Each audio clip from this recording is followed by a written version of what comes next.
I developed this thing called a brain scan, and it's basically an XY graph.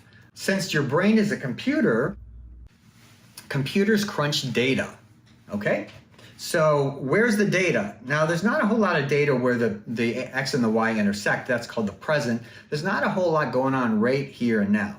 But there's a lot of data in our past. That's called our memory. And there's a lot of data in our future. That's called our imagination. Now, the problem with the past and the future is you can't do anything about what happened 5 minutes ago. It's already gone. And you can't do much about what's going to happen in 5 minutes, because unless you're clairvoyant, you're not going to know what's going to go on in 5 minutes. So the other thing that's challenging about the past and the future is they're subjective. So my view of the past might be a little skewed to what actually happened, and that's what we call spinning a narrative. So we have a story about ourselves, we tell ourselves, and a story about other people that we tell ourselves, and that sometimes limits us.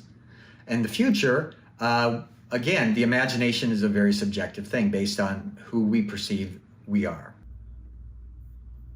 So if we think the past, we think I should have very often, and that creates depression. In the future, what if creates anxiety.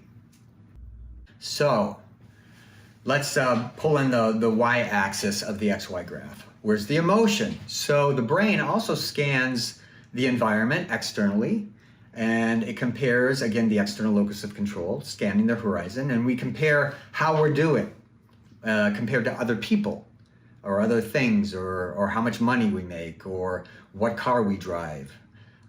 And so we either think we're better than other people or we're not as good as other people.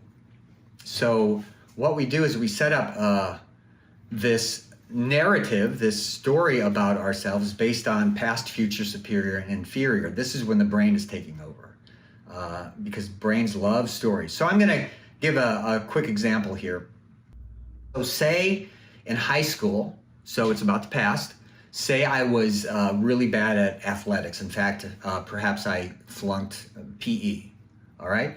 So I can actually plot that, and if you look at quadrant A, B, C, and D, that would appear in quadrant C, because it's about the past and it's about being inferior.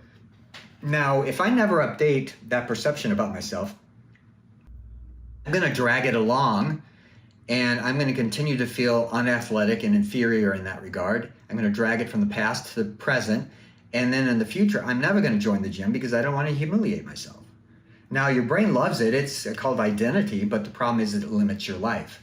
So part of the process of counseling is questioning some of these perceptions and really verifying them to see, to understand where they come from, and then clean them out so that if somebody would like to be athletic but is afraid to, we can look at that and detach from those fearful subjective thoughts so that they can at least consider the possibility of doing something they'd like to do.